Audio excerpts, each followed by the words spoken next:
As you enjoy a hike, you see your destination isn't as far as you thought. You just need to cross a beach. You step into the sand, but you realize that this sand is different.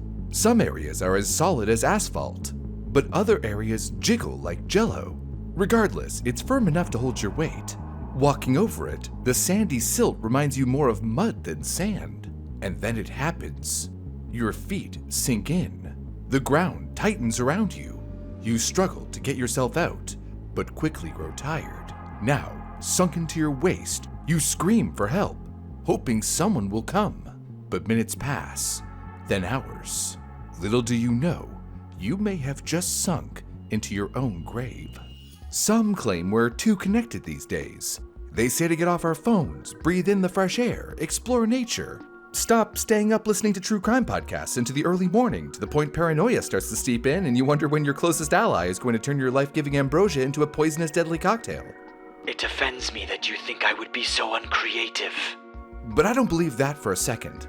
The outdoors is a frightening place, and maybe after these next two stories, you'll see things my way too. Let us hope for their sake that they do not. It was early in the morning of July 5th, 1988, and the sun was just rising. Adiana Dickinson, an 18-year-old woman, and her husband Jay were out riding a four-wheeler along a trail 35 miles southeast of Anchorage, Alaska. They were traveling along a creek near Turnagain Arm, which is one of the two narrow branches of water connected to a larger branch of water, Cook Inlet, sprouting off of the Gulf of Alaska. It's a scenic area, surrounded by majestic mountains and glaciers that run off into the arms, which causes some strange phenomena. But I'll get into that later. The newlywed couple was pulling a trailer full of equipment for dredging, which is underwater excavation. It's believed that they may have been heading to Seattle Creek, a popular spot for mining placer gold, which is gold that has settled at the base of stream beds or glacial deposits. They took a shortcut to get there by crossing a muddy beach, but before they could reach the creek, their ATV got stuck in mud. Oh, I know you are as happy as a tardigrade could be in mud, but trust me, this is not the kind you want to be messing around with. In fact, had Adiana and Jay known what happened to Roger Cashin in that same mud 27 years ago, they wouldn't have taken that shortcut. And they definitely wouldn't have stepped out into the mud to try and push the ATV out, which consequently got them stuck as well.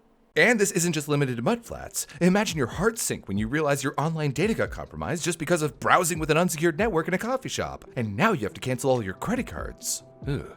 I just wanted coffee. How to protect yourself? One of the ways is to use a virtual private network, or a VPN for short. It's a service that encrypts your internet connection, providing privacy and security by creating a secure tunnel between your device and the internet. This video's sponsor, Private Internet Access, is the world's most transparent VPN. They never record or store user data, proven in multiple court cases and a third-party audit from Deloitte. With PIA, your IP stays hidden and your connection gets fully encrypted, protecting you from network snoopers, government censors, and even your internet service provider. Plus, it's a game changer for entertainment. You can access content from all over the world and avoid getting stuck in region locks with one click of a button. Want to watch our detective idol Sherlock on Netflix? Well, it's not available for viewers located outside the US, so you can just select the US streaming server among PIA servers and enjoy tuning in to Benedict Cumberbatch's shenanigans from your TV. One of our favorite benefits of using PIA is that your subscription covers unlimited devices, even in workplace settings. It's available on all platforms, including Windows, Mac OS, Android, Linux, and iOS. And if you sign up with our special link, piavpn.com/brew, you can grab an 83% discount on private internet access.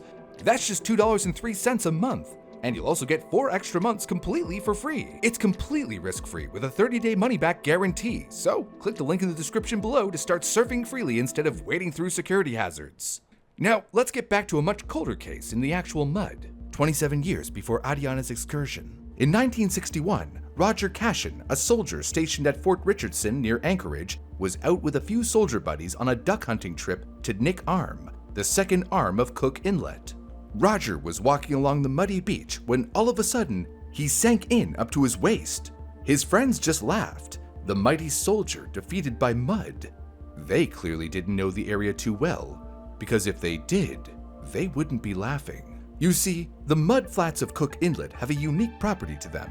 As you walk across, one moment it's firm like asphalt, the next, you sink right in.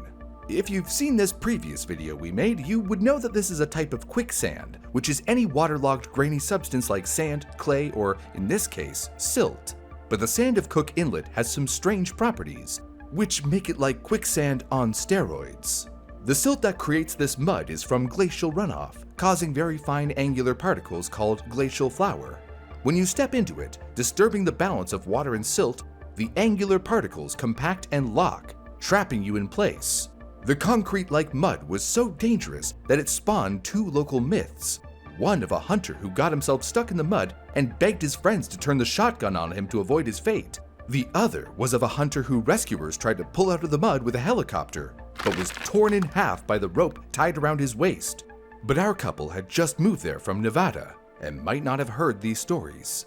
Jay managed to free himself and rushed to use the portable dredge that they were hauling to pump the mud out from around Adiana's legs. But the dredge wasn't designed for mud and was only able to get one of her legs out before the motor broke. Jay tried for 3 grueling hours to free his wife when something cold started to creep in around them, and it wasn't just dread. Meanwhile, Roger's friends were still laughing and making jokes, until local hunter Doc Pudicombe and his 2 young sons arrived on a boat and told them to look out at the water. It was then that the soldiers felt their own rush of dread as they finally saw the enemy creeping in. See, there's one thing I forgot to mention about Cook Inlet. At low tide, the water reveals the mudflats, but eventually, the tide always comes back in. And it's not just any old tide. The coastline's unique geometry leads to Cook Inlet having the 2nd highest tide in the world, a whopping 30 feet. One minute the water is far away, and the next, you're treading in it. In fact, there's also a unique phenomenon that happens when the incoming saltwater flows into the opposite glacial runoff. It's called a boar tide, crested waves that Alaskans love to surf. If the tide was very low that day, the high tide could cause waves as tall as 10 feet and as fast as 15 miles per hour. It's not clear how fast the tide was coming in for our ensnared prisoners, but what is clear is that they were in deep water, or were about to be. As the 38-degree water flooded up to Adiana's waist, Jay realized he had no choice but to leave his wife, terrified and shivering, while he ran half a mile to get help. Luckily, he was able to flag down some tourists driving by. One of them rushed to a cafe to call 911, while the rest stayed to help Jay. One of Roger's friends also went to get help while the remaining soldiers battled the swelling water, trying desperately to get the man out. But everything they did made things worse for Roger. He clung for his life onto Doc's boat as the water reached his neck. Mike Opalka and his team of Alaska State Troopers were first on the scene to assist Adiana. They tried to use shovels to dig and pull her out, but she wouldn't budge. By the time paramedics joined the rescue effort, the frigid water was rushing against Adiana's face like a river. They had a pump and fire hose to wash away the mud, but the water was now too high for that to work. So they sprinted into the water and barely managed to get a rope around her as they fought against the current. They pulled at the rope, but she stayed put.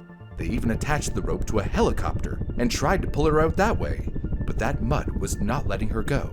Plus, the ice-cold, rising water was merciless, unyielding, and showed no signs of slowing down. When Doc and the soldiers heard the whir of a helicopter in the distance, they knew it must be the help they sent for. But despite doing everything they could to wave the helicopter down, it flew right past them over the nearby Nick River. Someone in the chain of communication muddied the waters because the helicopter pilot had heard up the Nick instead of up to his neck and went the wrong way. They waved their arms frantically, but the helicopter didn't see them. Then, one of Roger's friends had the idea to rush over to a nearby bush, throw in a lit match, then dump a bunch of gasoline on it. He regretted it instantly when the explosion sent him flying back, but at least it had the intended effect as the helicopter noticed the flaming bush and turned towards them. Unfortunately, the helicopter was still far out, and Roger was clinging to the boat for his life, his knuckles turning white as the murky, frigid water rose above his head. Meanwhile, Mike Opalka clung onto Adiana however he could, by her armpits, her legs, while the near-freezing water was sapping his strength. As the water fully submerged her, Jay hurried over to the mining equipment, took off a tube from the pump, and placed it in her mouth so she could breathe. The fire department's dive team was on its way to Adiana with compressed air tanks. She just had to hold out a little longer. Doc had a similar idea and took the barrel of his shotgun, hoping that Roger could use it like a snorkel. They prayed that the helicopter flying towards them would provide salvation, but the water was unrelenting. Everyone was risking their lives the longer they stayed in the water to try and pull him out. and Roger was shivering too much to hold the barrel in his mouth. Adiana was also too panic-stricken, too cold, and couldn't hold the tube in her mouth. The paramedics and state troopers tried to hold onto her, but they couldn't feel their hands or arms anymore. They had to let go. All anybody could do was stand back and save themselves as Adiana disappeared under the silty, ice-cold, torrential water. It was a heart-wrenching sight to watch, and to make things worse, they would only be able to recover her body at the next low tide. Roger's remains were also particularly difficult to retrieve. The day after the incident, they tied a cable around his body and pulled it with a helicopter, but the cable snapped. The next day, Army engineers constructed a platform to reach the body and pull it out, quote, in a manner best not described here. The events plagued everyone involved. Doc's sons refused to ever return to the flats, with one terrorized by nightmares for years, always screaming, "The mud, the mud, the mud," in the dead of night.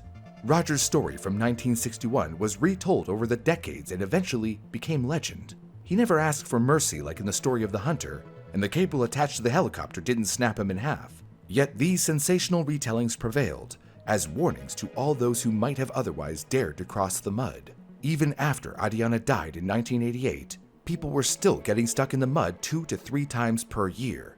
But luckily, no fatalities, at least not until more than 30 years later. On May 21st, 2023, Zachary Porter also got stuck in the mudflats. While Adiana and Roger's chances of survival might have gone up if they had called right away, Zachary didn't stand a chance. His friends called 911 immediately, but with the rising tide and the fire department 47 miles away, even with air ambulances on the way, they were too late. Now, if you think you're safe by avoiding the mudflats altogether, think again. This could happen anywhere near the water. In 2012, Nicola Raybone was walking along a beach in Antigua to catch the sunset alone when she fell into quicksand. People heard her shouting in the night, but couldn't find her. By the time she was found, Nicola had drowned in the oncoming tide. Rescue techniques have improved in the Cook Inlet mudflats, if rescuers do manage to get there early enough. It's hard to say whether the breathing regulator would have worked had it reached Adiana before her passing, though, as she was too panic-stricken. But a local diving company obtained a piece of equipment that may work better for future rescues. It looks like the top of a wetsuit, has compressed air, keeps a person warm, and has a built-in microphone to communicate. Also, the local fire departments now place dummies in the mud to run rescue training outfitted with mud kits that include a portable pump, a long fire hose, plywood, and ladders.